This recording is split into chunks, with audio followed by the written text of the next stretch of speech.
Sushant Singh Rajput's sister, Shweta Singh Kirti, and I request everyone to stand together and demand for CBI inquiry for Sushant. We deserve to know the truth. कल सुशांत की बहन श्वेता की इस appeal के मुताबिक जांच CBI को मिल जाएगी या फिर रिया की अर्जी के मुताबिक जांच को मुंबई पुलिस ही आगे बढ़ाएगी, ये तय हो जाएगा। बुधवार को सुबह 11 बजे इंतजार की घड़ी खत्म हो जाएगी। सुप्रीम कोर्ट में जस्टिस ऋषिकेश राय की एकल जज की बेंच अपना फैसला सुनाएगी। कोर्ट ने सभी पक्षों की दलील सुन ली है। यही नहीं, सभी पक्ष अपनी अपनी लिखित दलील भी सौंप चुके हैं। अब कोर्ट को तमाम दलीलों और पक्षों को सुनने के बाद फैसला सुनाना है। अब सबको इंतजार है सुप्रीम कोर्ट के उस फैसले का जो न केवल सुशांत सिंह राजपूत की मौत की जांच को दशा और दिशा देगा, बल्कि रोशनी का ऐसा मीनार होगा जो आगे आने वाले समय में राज्यों की पुलिस को अपने अधिकारों के लिए अंधेरे में भटकने नहीं देगा और न ही एक दूसरे से लड़ने। रिया ने भले ही बिहार में दर्ज एफआईआर को गलत ठहराया और उसे मुंबई पुलिस को ट्रांसफर करने की अर्जी दी है, लेकिन सीबीआई जांच पर ऐतराज उसे भी नहीं है। उसे डर सिर्फ इस बात का है कि कहीं केस की सुनवाई बिहार की अदालत में ना हो। इससे जुड़ा एक पॉइंट रिया के वकील ने कोर्ट में उठाया था। दूसरी तरफ सीबीआई ने जांच पहले ही शुरू कर दी है, लेकिन मुंबई पुलिस और महाराष्ट्र सरकार का अब भी यही कहना है कि वो इस मामले की जांच कर रहे हैं। कई लोगों से उन्होंने पूछताछ कर ली है। ऐसे में उन्हें ही इस जांच को आगे बढ़ाने दिया जाए। मुंबई पुलिस ने आज तक कोई मुकम्मल एफआईआर दर्ज नहीं की है। जो केस दर्ज हुआ है वो एक्सीडेंटल केस का है। सुप्रीम कोर्ट कल अपना फैसला सुनाते वक्त इस पर भी गौर करेगा। कल के फैसले में कुछ और बातें तय होंगी। क्या बिहार में दर्ज एफआईआर कायम रहेगी? मुंबई पुलिस और महाराष्ट्र सरकार का पक्ष कितना दमदार? बिहार सरकार का पक्ष कितना मजबूत? क्या रिया की दलील सुनी जाएगी? सीबीआई जांच का आदेश आया तो ये महाराष्ट्र सरकार और रिया के लिए एक बड़ा झटका होगा।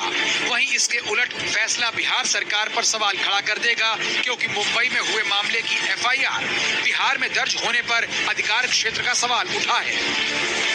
ये प्रोसीडिंग सिर्फ ट्रांसफर के बारे में है। ये नहीं कह रहा है कि एफआईआर क्वैश किया जाए। एफआईआर तो क्वैश हो भी नहीं सकता। पिटीशन भी जो चाह रहा है वो सिर्फ चाह रहा है कि ये एफआईआर मुंबई पुलिस के पास चला जाए। इसलिए एफआईआर तो बिल्कुल यही रहेगा। हमारा क्लाइंट ने जब सीबीआई के लिए कंसेंट दे दिया और स्टेट ऑफ बिहार ने भी उसको एक्सेप्ट कर लिया और उसको नो ऑब्जेक्शन दे दिया और सेंटर ने भी जब उसको एक्सेप्ट कर लिया कि हम सीबीआई को देना चाहते हैं, तो रियली स्पीकिंग इस केस में कुछ बचा नहीं। दूसरी तरफ कानून के जानकारों का मानना है कि सुप्रीम कोर्ट का कल का फैसला बेहद अहम होगा। कि अगर एफआईआर दूसरे स्टेट में हुई है पुनः दूसरे स्टेट में, तो हर कोई जहाँ स्टेट में एफआईआर दर्ज होती है वो कहेंगे हम इन्वेस्टिगेशन करेंगे, हम चार्जशीट करेंगे, लोकल स्टेट की पुलिस करेंगे। डुप्लीकेशन ऑफ एविडेंस हो सकता है और इसका फायदा आरोपी को हो सकता है। सुशांत के परिवार की दलील यही रही है कि उनके परिवार के बेटे की मौत हुई है। वो पीड़ित पक्ष हैं और उनकी सुविधा को देखते हुए एफआईआर दर्ज की गई है। अब सुप्रीम कोर्ट इस दलील को स्वीकार करता है या नहीं, ये कल तय हो जाएगा। जहां पर भी कंप्लेनेंट कहता है कि जुरिस्डिक्शन यहाँ पर है, वो केस को इन्वेस्टिगेट वही पुलिस करेगी और उसके बाद उसका जुरिस्डिक्शन है कि नहीं वो डिसाइड होगा at the stage of cognizance, that is court में मामला जाएगा तब। इसलिए इसमें कोई मेरे हिसाब से कानून बड़ा इसमें स्पष्ट है। अब महज कुछ घंटे की बात है जब देश के सबसे चर्चित मामले पर सबसे बड़ा फैसला आएगा। मुंबई में साहिल जोशी के साथ संजय शर्मा, दिल्ली आज तक। सुप्रीम कोर्ट ने अब तक सभी पक्षों को विस्तार से सुना है। गुरुवार को सभी पक्षों ने लिखित तौर पर भी अपनी दलील कोर्ट में सौंप दी है। क्या है इन तमाम पक्षों की दलील? चलिए आगे बढ़ते हुए वो आपको दिखाते हैं।